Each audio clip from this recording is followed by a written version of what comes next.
Hey, all right, good stuff. Thanks everybody for being here.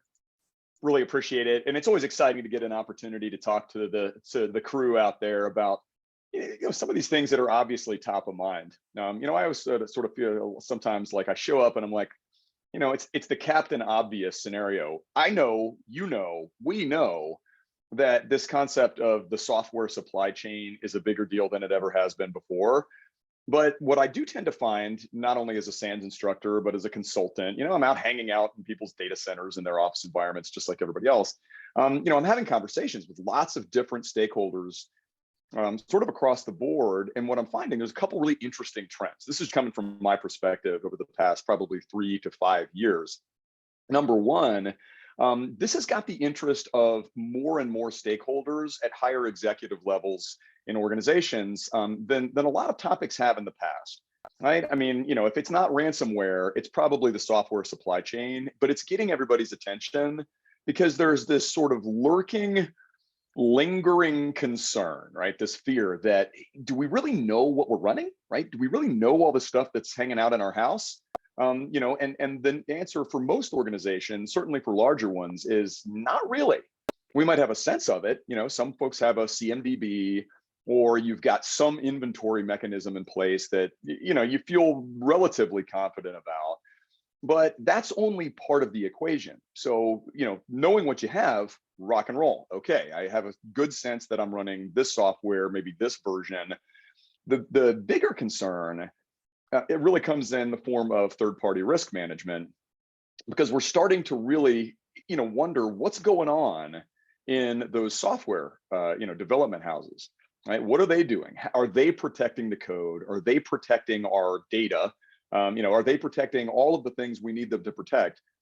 So I have a sort of a running joke, and it's a bad joke, and it's frankly a sad joke. It's both bad and sad, but I've been sort of looking at it as as a litmus test in the industry for a really long time, right? So as the lovely folks at Prevalent stated at the beginning, I teach for SANS, and I have been since about 2005. And SANS typically has some of these really big conferences where there's a lot of classes that are being offered, and it's all good, right? So the joke part of this is going to that conference, right? You go to a conference where you got 3 dozen available SANS courses. It's a huge conference. It's at like Caesar's Palace, someplace that's massive. And you go to this conference as either a instructor or an attendee, and you look and see, we got a class on pen testing, right? Like, hack and slash your way through X, Y, and Z. There's 80 people in this huge ballroom, right? Everybody's there. We're hacking and slashing for the week. This is going to be awesome. And you go to attacker techniques course, things, that same thing, big rooms full of people. You go down the hall and there's secure coding in .NET, and there's like 3 really bored developers that are in this class. And I've seen this movie enough times to where I say, this is why we can't have nice things. Because it's not to say that people don't care about software security, that it's just completely, an aside. That's probably not the case, but it hasn't gotten the attention until fairly recently that it probably deserves. And that goes across the board for not only our organizations, but the suppliers that are building the software that we're then installing and making use of, right? So thinking about this, right? The nature of most people's environments today, and this is definitely a big generalization. I'm sure I'm speaking for probably all of us, at least most of us, where yes, you're concerned about third-party risk. You have to be. I don't know a single organization that does it all themselves. Nobody builds their own operating systems, right? Nobody builds all of their own software. They certainly aren't constructing their own hardware and the things and components that are running on top of those. So yeah, we have dependencies, right? We have a lot of things that we have to rely on just to function as an organization of whatever type that might be. And we've done that for years and years and years. There's this big, ecosystem of third parties and associated parties that we do business with. But I think we're starting to look at them, a little sidelong and say, what's going on there? And software is at the top of the list. Today it is all about software. Everything is software. Cloud services, all software just running in somebody else's house. Internally, we have new and crazy software that's being deployed very actively. Like the screenshot here is actually just an illustration of things like DevOps pipelines.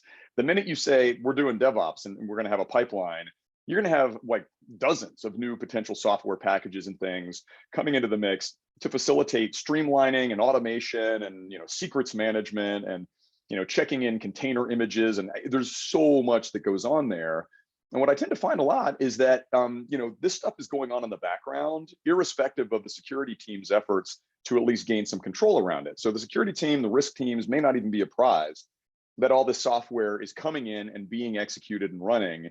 And if my experience holds true, things that come in as experiments very often land in production before you know it, right? So, oh, we like this thing, we're going to keep using it, and now you have a new piece of software. So this is a cyclical situation that we're finding ourselves in, and it's a brand new risk category that we have to start thinking about. I mean, typically when you talk about third-party risk, it's service providers, it's a bunch of things, but it hasn't really been focused on software specifically until somewhat recently, right? So you have to ask this question, right? What is the software supply chain? The software supply chain essentially is a supply chain that creates and delivers software from the conception. So it's it's up on a whiteboard before anything actually gets coded to the eventual stage where it reaches the end user.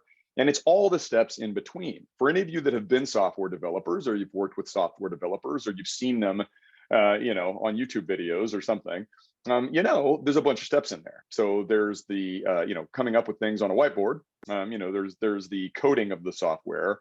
There's the building of the software, which very often brings in a bunch of open source and a bunch of packages and other things. And then there's the sort of finalization of that, right? You're building it and then you're fully packaging it up. And ultimately at some point it makes its way off to you and everybody else. But there's those intermediate stages along the way where we know lots of things can hypothetically and potentially go wrong.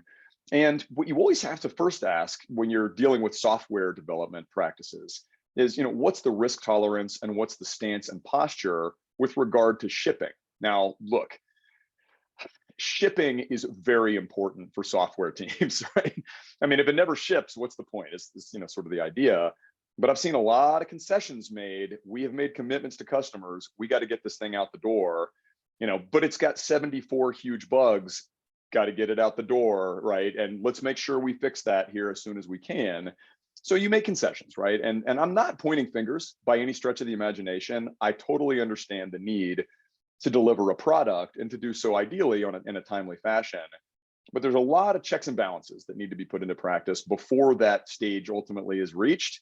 And the big question here, to bring it full circle, is what's happening in those software supply chains that I don't have any visibility into, right? So three main sections that are typically big parts of it. Again, the development. This is where you're creating the software. It's design, it's coding, it's testing, it's some of the bug fixes. It's distribution, so it's getting the software to the end user. So it's packaging, it's the marketing stuff and delivery. Increasingly, that's not done by shipping you, like shrink wrapped software. We all, I remember those days where software was predominantly, you'd get it in the mail or whatever, right? Or you'd buy it in a store or something. Today, not so much. It's mostly coming through the internet. And then the consumption is, I'm installing it, I'm using it, and of course, we all know that story. That's not where we're focused here. That we're predominantly going to be looking at development and distribution, because those are the big areas that need the attention with regard to the supply chain. Once we've got it and we're consuming it and it's in use, yes, we're sort of the end stage of the software supply chain. But the presumption is, hey, I at least feel comfortable enough. That's a big presumption, I know, to install this stuff and make use of it. The challenge though, the challenge is we've seen some really ugly stuff over the course of the past couple of years. These are just some examples, and some of you might know some of these better than others, but I mean, we've seen, compromise at extraordinarily low levels, like digital certificates that are malicious that have been installed in the whole, Shadowhammer debacle back in 2019. It was a compromised manufacturer, like way back on the supply chain, not even directly up front with where a lot of the software was taking place. We're talking back to like hardware manufacturers and things like that are ultimately being compromised. We have some recent ones that are happening right now. Probably the biggest one, which I would say, everybody here, I'm guessing, is at least somewhat familiar with, maybe intimately familiar with, is the one that started off in 2020 with SolarWinds. To me, SolarWinds is sort of the gift that keeps on giving in like a bunch of really negative ways for the most part, because what it made us realize is that, this is a big software manufacturer. I mean, I think most IT shops, a fairly significant number of IT shops anyway, are using something from SolarWinds. I mean, I actually started life as a network engineer, and I did a bunch of network security. I've used a bunch of SolarWinds software. It's kind of everywhere, right? It's one of those things, whether it's like SNMP monitoring, or whether it's flow monitoring, or what have you, or just network management. It's all over the place. It's extraordinarily privileged, and it's got visibility into, well, maybe ostensibly everything. At least at the network level. That got popped, right? And we know this story. So I'm just doing a quick rehash for those of you that might not know all the details about it. But SolarWinds made us all go, okay, what the heck is going on here? And there were things that sort of followed along past that. There was like, third and fourth party situations. Because of SolarWinds, managed service providers got compromised, and that led to compromise of their customers too. So there's this whole ecosystem, right? It's this big, like waterfall of bad things occurring as a result of one core infrastructure provider having a significant breach and compromise of their actual code. And looking into this, I mean, so many questions come up where you say, number one, how did the attackers get in? Number two, how did you not notice that they had added malicious code into your actual software packages? These are all questions that I think we would normally want to ask if it had happened to us. I mean, if our software development house had been compromised, we would go and say, guys, what's going on, right? How did you not have hash values for this stuff? Were you not doing any sort of checks? How did the privileges get assigned? There's a lot of questions that go with that. But when somebody else has it happen and you realize it's essentially a completely closed environment, you don't know anything about SolarWinds. You don't know anything about their developers. You don't know anything about how they develop software and the checks and balances and security controls that they have in place or don't have in place. None of this. It made us realize, back to the point, that this concept of the software supply chain is big. It's a big, big problem. We all use software. We all desperately rely on it. And if we can't trust that the providers that we're just taking something and installing from, and in a case like SolarWinds, you get a piece of software from them and they have a hash value. Hey, check and make sure it didn't get corrupted or isn't bad. The hashes match because the compromise was so deep in their environment that it was just part of the software development practice itself. If something's that deep, you got a big problem on your hands, and there's not much you can do about it, on the surface, other than say, okay, what do I now need to start doing to go ask these questions and figure out what my providers are actually up to within their own environments, right? So where do these attacks fit? And just to sort of tie some of this together, there's all sorts of places in a software supply chain where different types of attacks and different stages of attacks could hypothetically take place. So even in the early design phases, you might have one of your developers that's completely compromised. I mean, what we actually see a lot today, and we're probably going to continue to see, is not even so much always efforts to disseminate compromised software. That's one factor here. Another big one is a desire to steal and access intellectual property. So if I manage to compromise at an extraordinarily deep level some of the developers in huge software development environments like Apple, or Microsoft, or who knows, name a huge software provider, right? I mean, you can come up with whoever you want. But if I manage to compromise at that deep level, and I'm basically just hanging out, I'm an attacker that really is not interested in, like making waves, making my presence known in any way, shape, or form.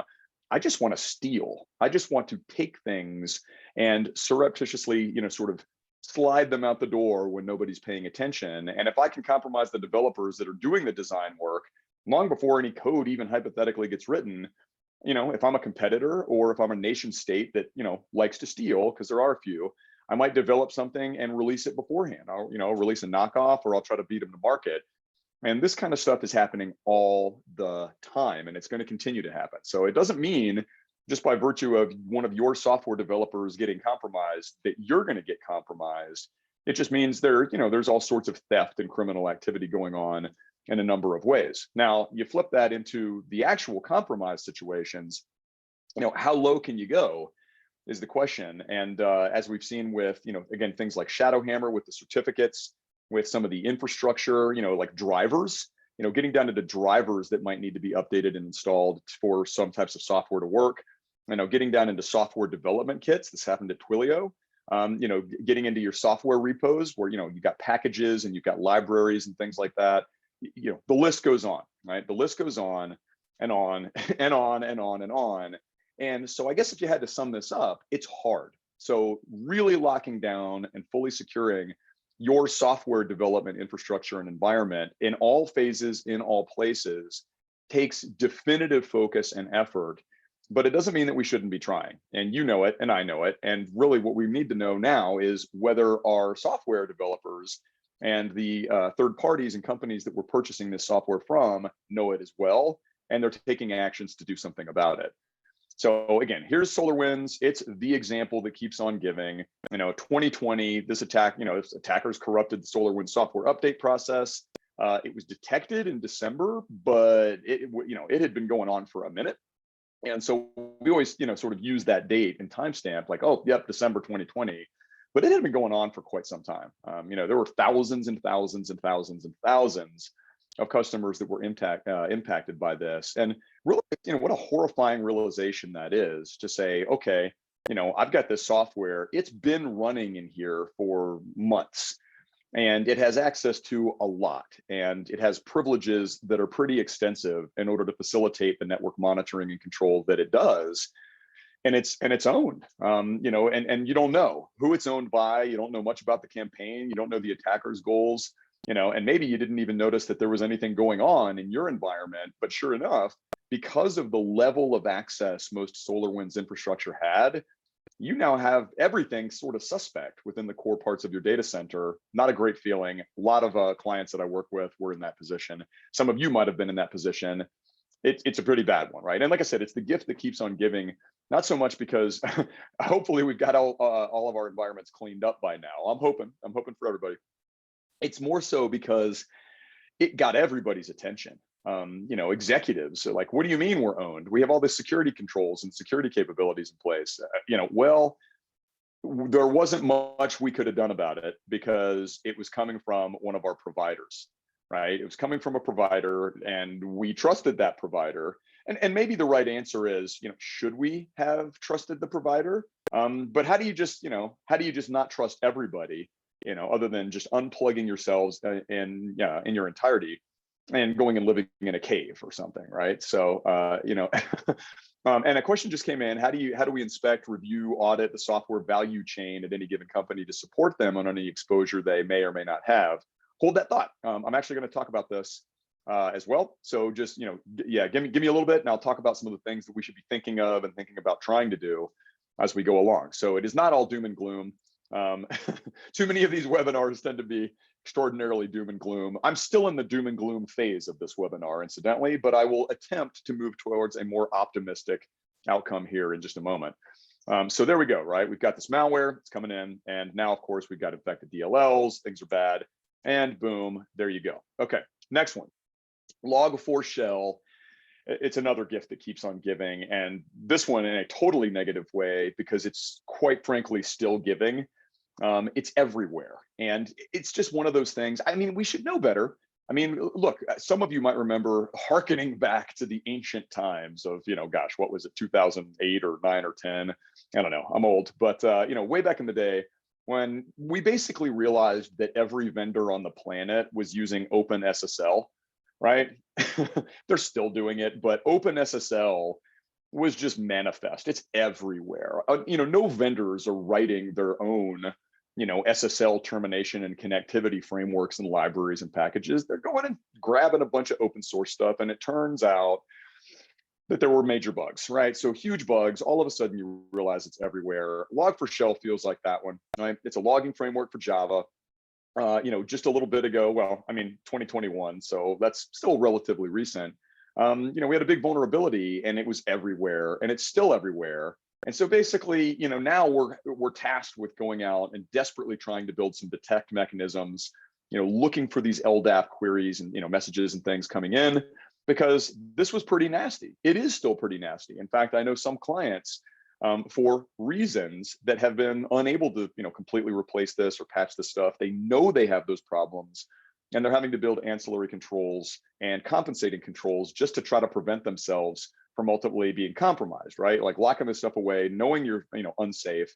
And I'm quite sure there's plenty of other folks in exactly that same boat. But back to the point, where is this stuff in your software development companies and providers' house?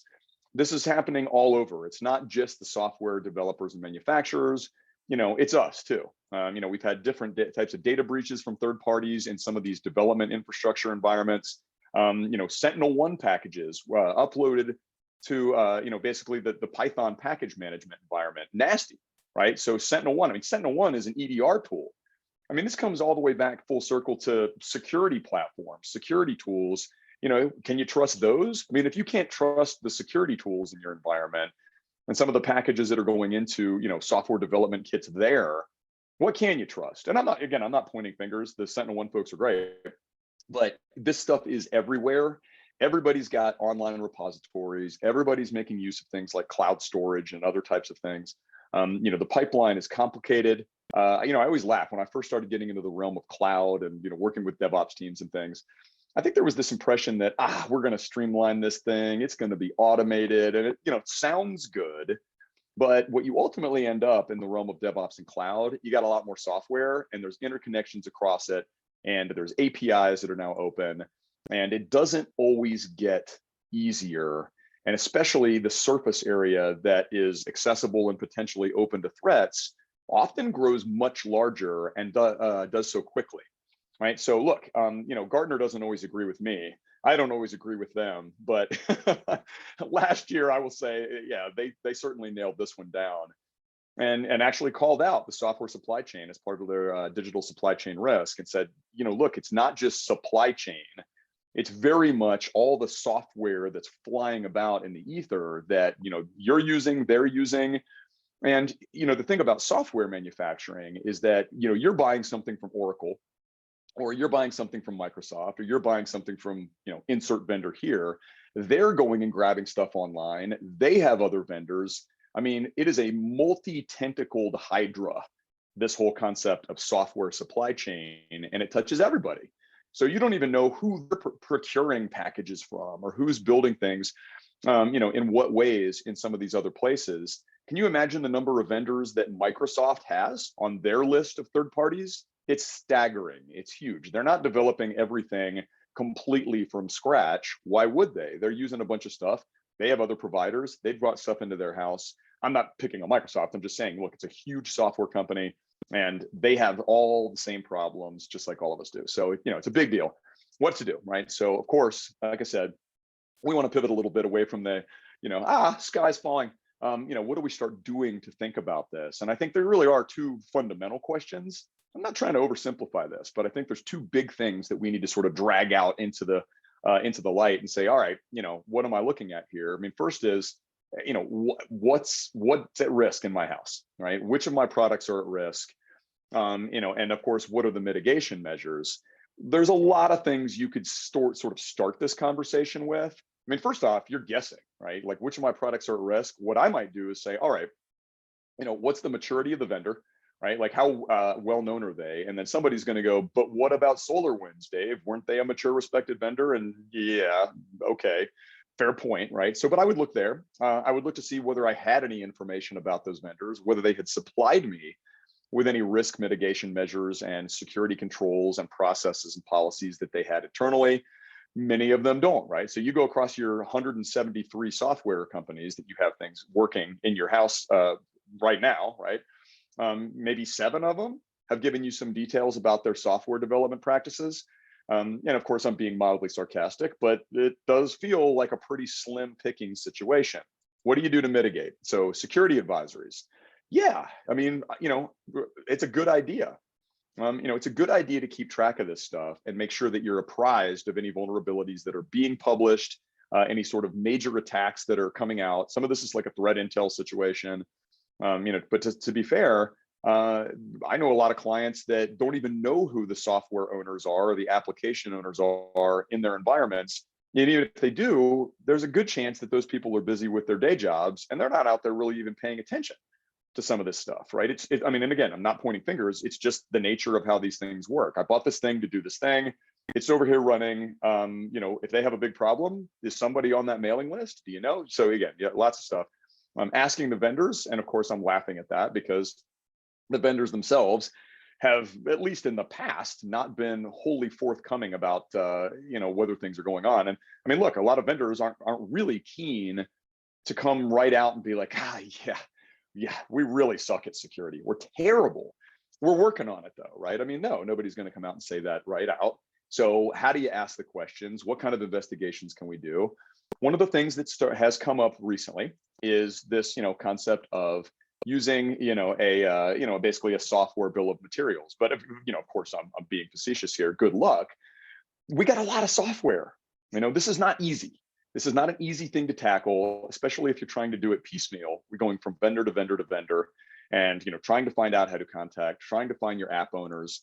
How do you start getting a handle on this is basically the question. I would say the first thing, and there's a lot of conversation going on about this out in the industry at the moment, is, hey, what can we get from them? What kinds of things could we potentially ask for? The software bill of materials is a great idea.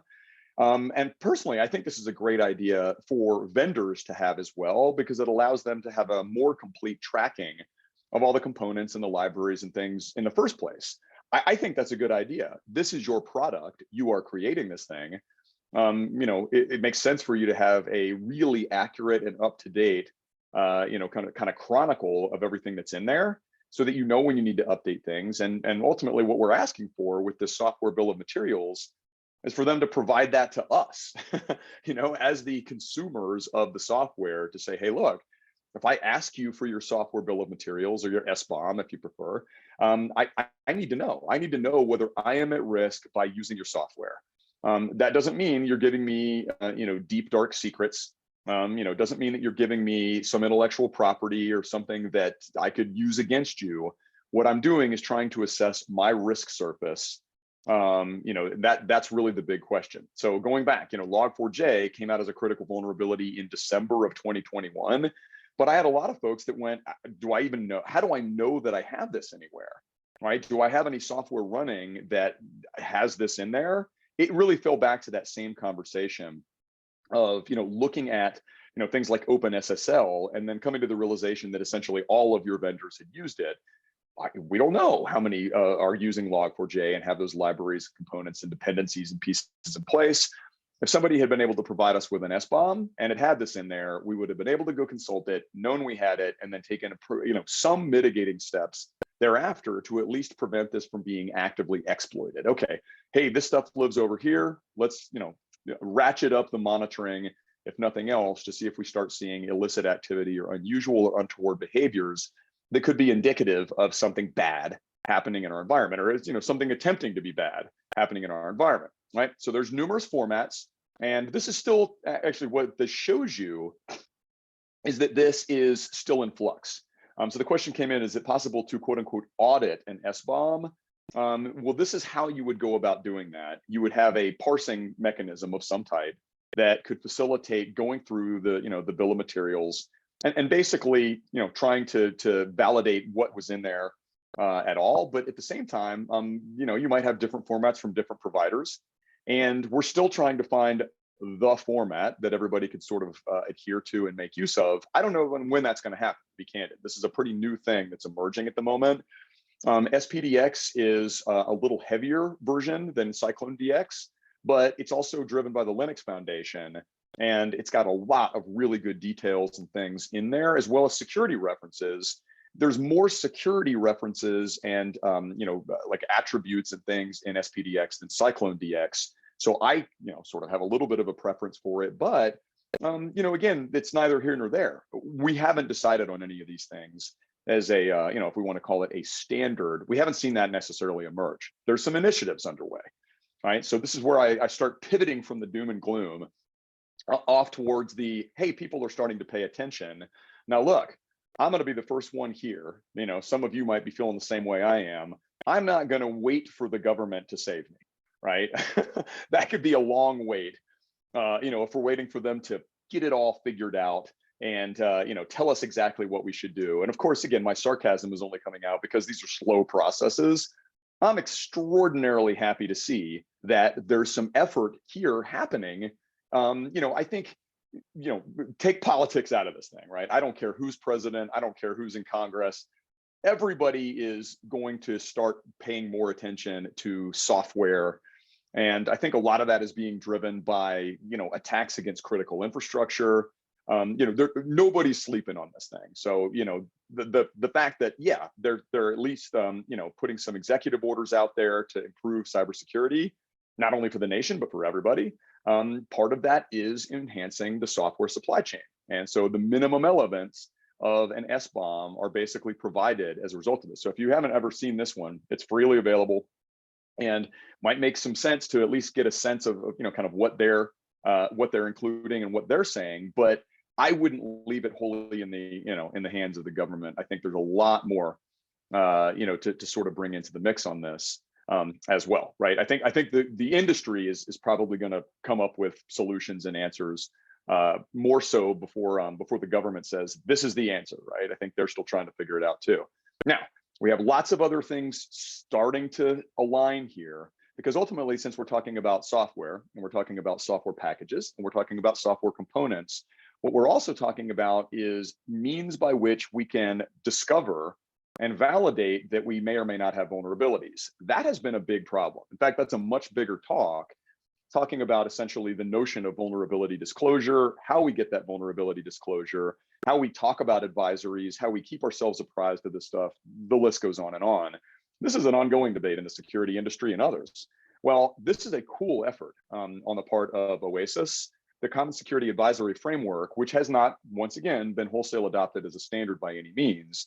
But this is a parsable JSON formatted version of an advisory model that includes things like SBoM attributes, right? So it's built to be automated. Now, are there a bunch of amazing tools readily available for you to go and just like, voila, implement the CSAF, as we call it, and make sure that you have a constant feed that immediately updates you on everything? No, right? There's not a ton of this. It's still very much emerging as we speak, but we got to pick some standards, right? We have to have things that can feed in and basically say, okay, software bill of materials, here's all of the pieces of that. And so we've got components and elements of the software that then feed into the CSAF to say, what's the current state of vulnerabilities and threat surface management related to all of those. So we got to start aligning some of these things. Here's something new, right? So the Open Software Supply Chain Attack Reference, something that just came out relatively recently, in fact, to help start taking the attack models and bring them to this. So again, this is fairly new. I haven't really seen this take off, again, kind of in a wholesale fashion, but I like it. I mean, every one of you right now, I mean, me, you, all of us, can easily point over to the folks at MITRE and say, haha, MITRE attack. Like, now there's all these versions of MITRE attack, fantastic stuff. That's great. Well, we didn't really have that for the software supply chain attacks. We just didn't, right? They kind of were in there, but they weren't as specific as I think we'd like them to be. This Oscar project is really an effort to sort of shore that up and basically put it into that same structural model that we've seen with the MITRE attack framework. So whether this will take off or not, don't know, right? I think it's pretty cool. And I'm glad to see that there is some definitive emphasis on this coming about in the community, people coming together saying, all right, look, we really need to start, looking at the supply chain and bringing in reconnaissance and resource development and execution and persistence mechanisms. And this goes right back to some of those examples that I was giving earlier. I mean, some of these things were really deep. Could we have known, right? So, and that's always the lingering question. I wouldn't blame SolarWinds for not ever, talking about this, but could they have known? What could they have found, or what could they have looked for that showed them that they were getting targeted, right? Before the attack ultimately took place and everybody got popped, what could we have known and what could we have done differently? And I think having a framework like this facilitates that, right? That's really all we're talking about doing is sort of facilitating that in some way, right? So here we are, right? What do we do to assess our own software supply chain? Looking inward, starting to figure out where we stand and what we need to be doing about all of this.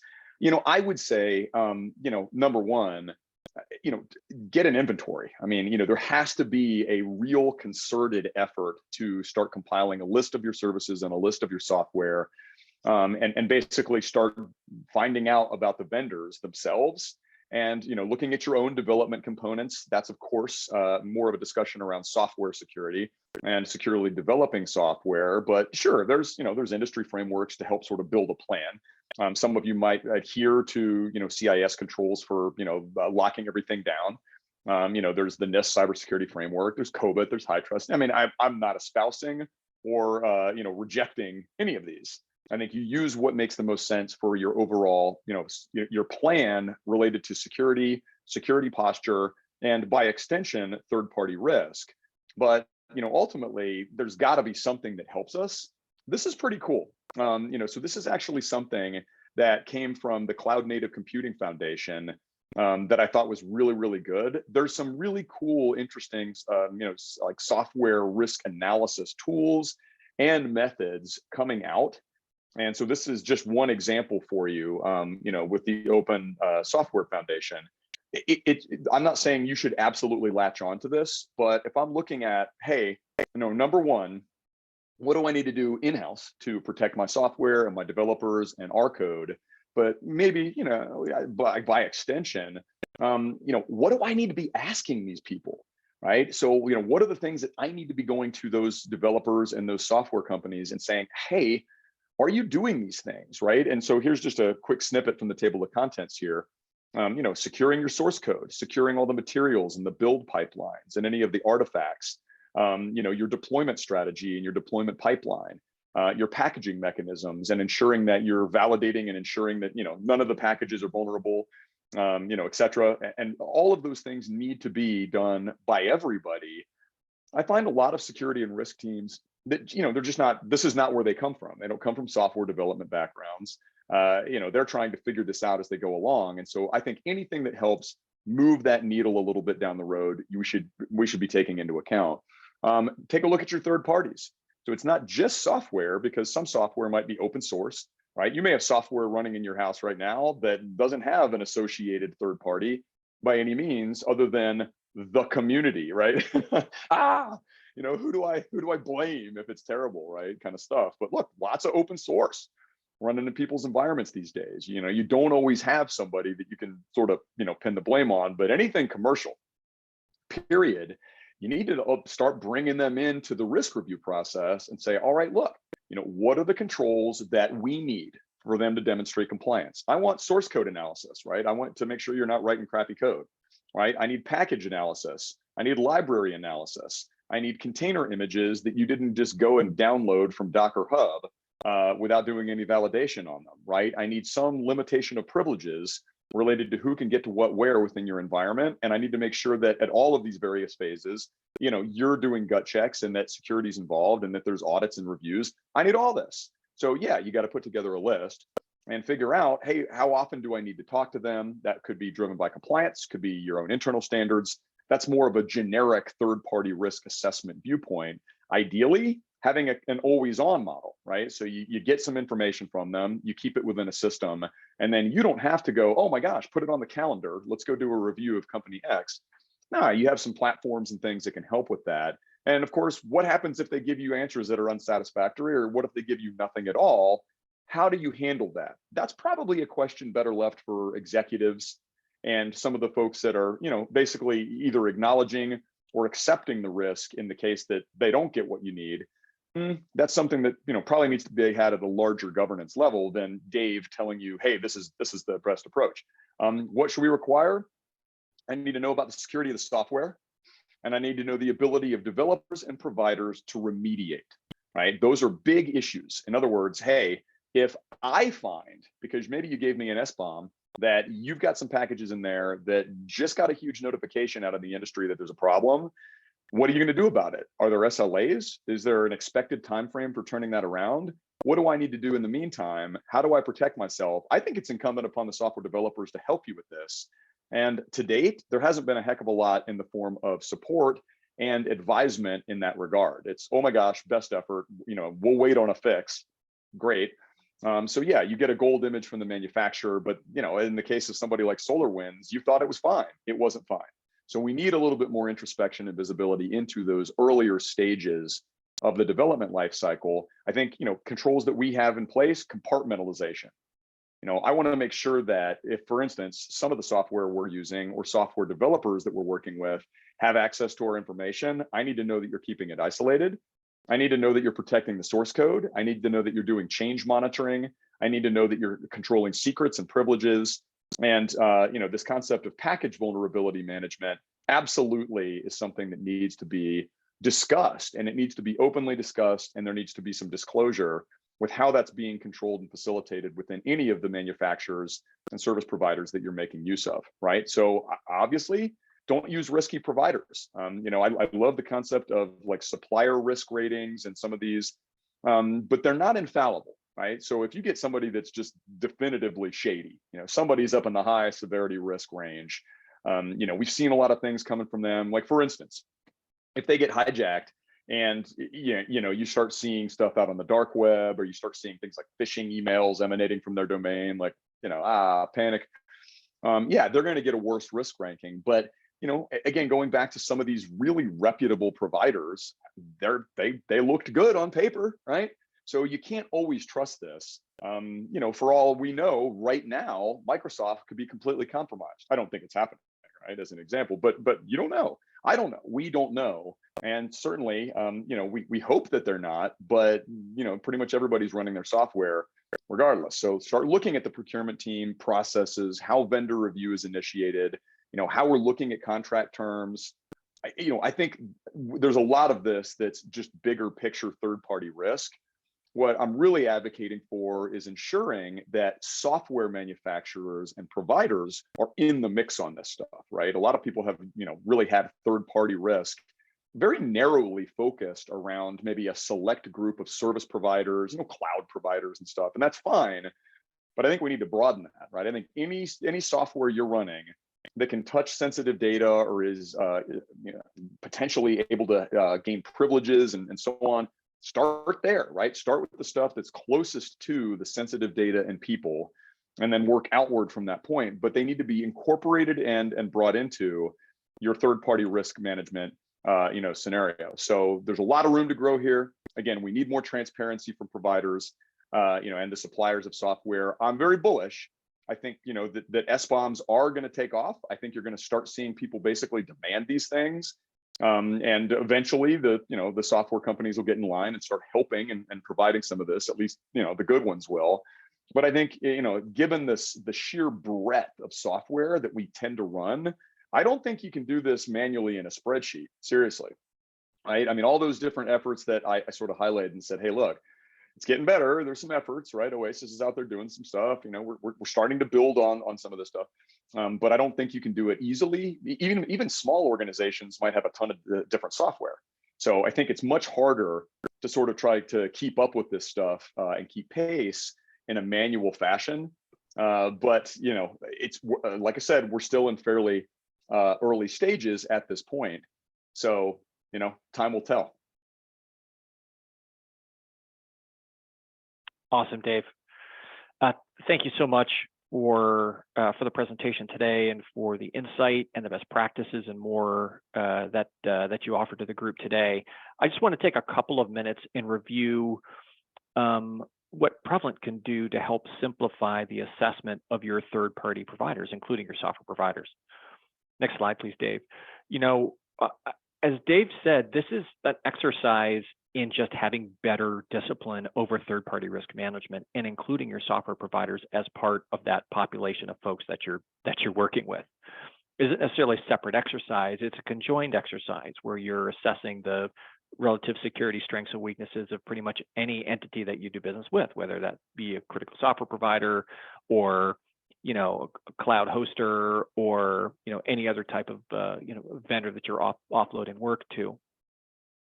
And throughout that process, customers continually tell us that they want to achieve three things. Number one, get the data they need to make good decisions on whether or not this particular provider or software vendor or whomever has the right security controls or whatever in place, and kind of sifting through all of that data.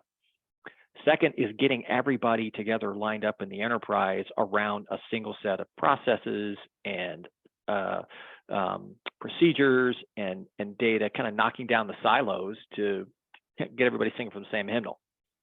And then third, expanding that out and doing that across the entire vendor ecosystem that they're currently doing business with, software providers and others. Next slide, please, Dave. And as he mentioned a few minutes ago, kind of the biggest thing that kind of gets in the way of that is the usage of spreadsheets. We did a study of the industry last year, and it showed that 42% of companies are still using spreadsheets to manage third-party auditing and then controls identification and enforcement. Slightly fewer than half are using outdated information and not real-time intelligence into the vendor risk. As Dave mentioned a few minutes ago, it's not just enough to do some sort of assessment. It's keeping a continual focus or visibility into the potential risks that are maybe pop up in between those software assessments. And then third, the other big challenge that companies face in trying to solve the problem, besides the manual nature of it all, the need to kind of pull data together and keep it real time, is to satisfy all the different cooks in the kitchen. I grew up in farm country, and the phrase that we would use then was, if you have an awful lot of hands on the plow, that plow's not going to go anywhere.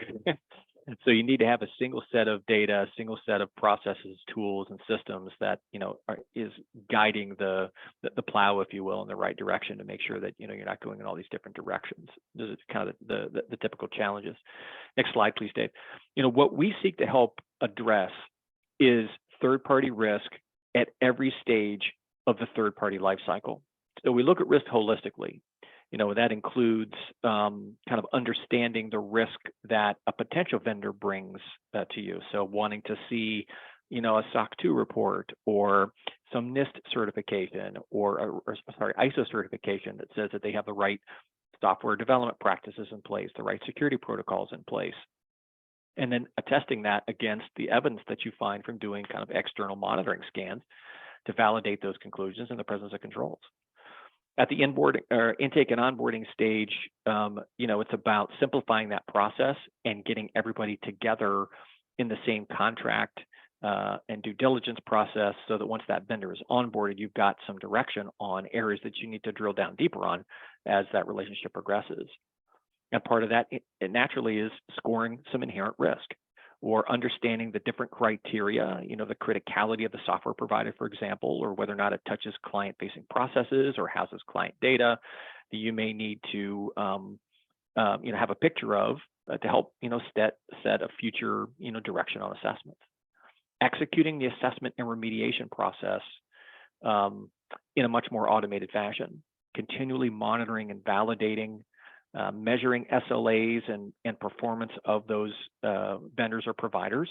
And then when it comes time for that relationship to end, as all relationships do, that's a rather macabre thing to say now that we're coming off of Valentine's Day, but relationships do eventually end. And what kinds of processes do you have in place to ensure that relationship is ending in a compliant and a secure fashion, to make sure that you don't have continued exposure to your data and systems after that happens.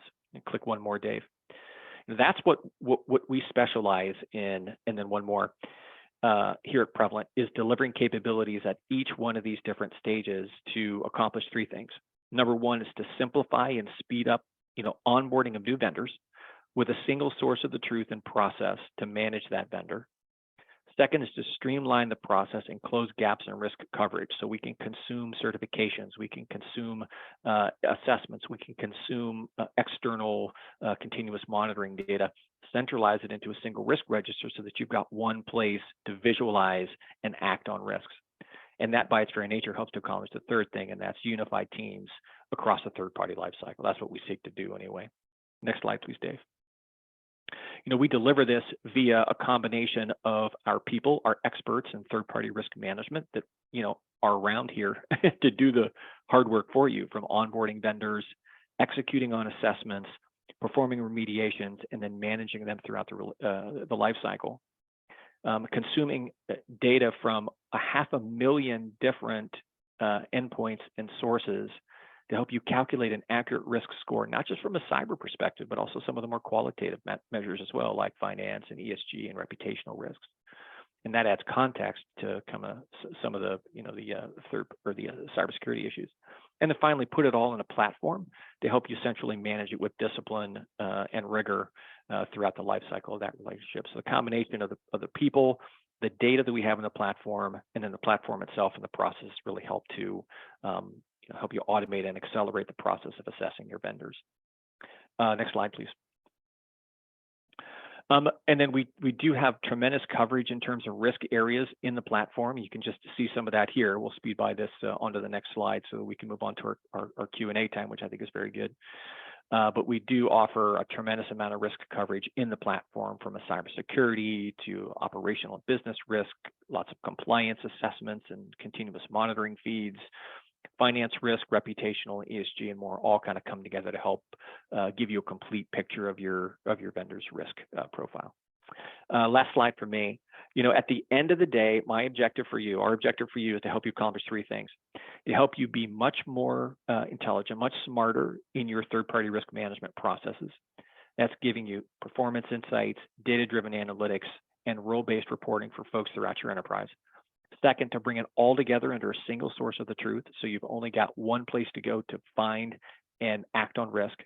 And third, to be very prescriptive, following industry standard best practices like NIST and ISO and others to help you progress through your third-party relationship and ultimately get down to your security objectives. So that's what I wanted to share with you today. I'll kind of pitch it back over to Melissa. Melissa, I don't know whether you want to administer some of the questioning from here. I know we've got a couple of good ones that have come through the Q&A. Yeah, I see some coming in already. So like Scott just said, if you do have a question you'd want to ask, throw it in the Q&A and we'll get to that as soon as possible. I am going to, though, launch our second poll. So you'll see that pop up on your screen. I'm curious, if you're looking to establish or augment a third-party risk program within this year, let me know. Be honest. We really do follow up with you, I promise. So while you do that, we will go ahead and comb through a few of these questions. I know, Dave, you might have already kind of attacked the first one about inspecting, reviewing, and auditing.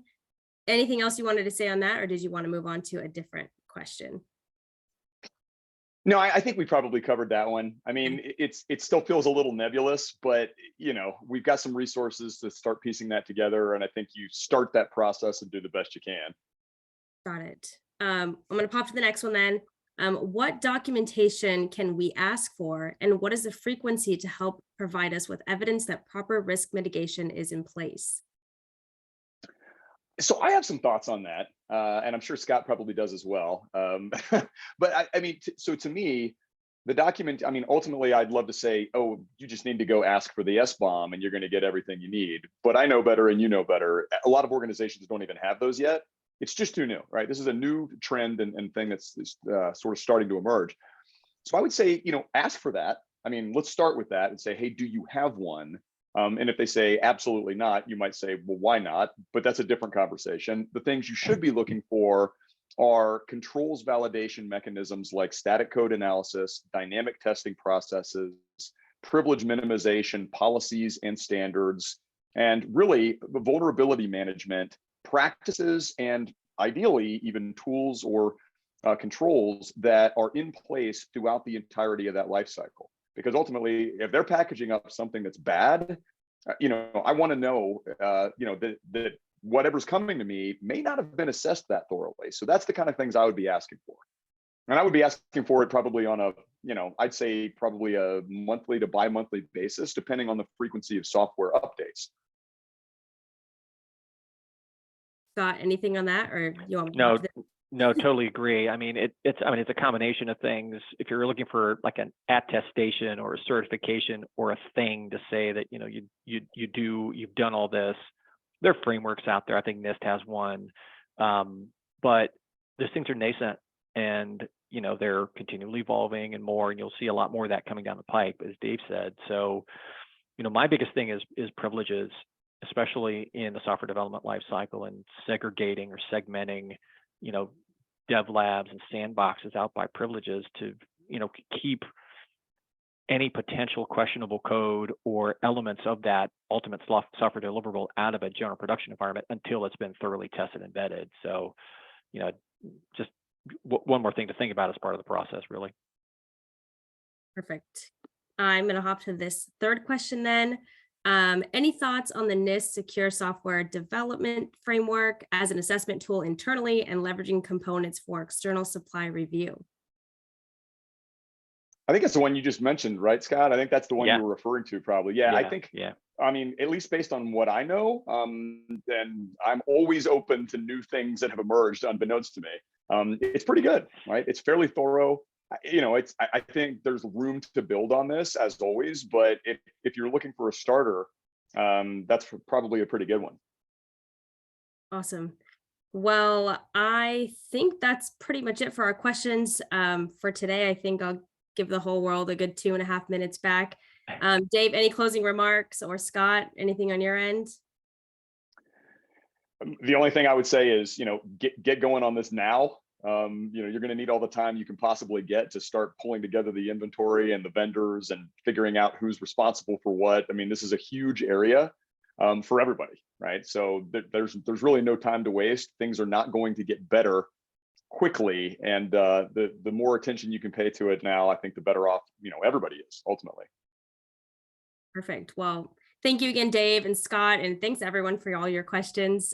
Dave gave us a lot of great information to take in today, and I hope to see many of you in your inboxes and at a future webinar. Take care, everybody. Thank you. Hey, thanks. Bye, everybody. Bye.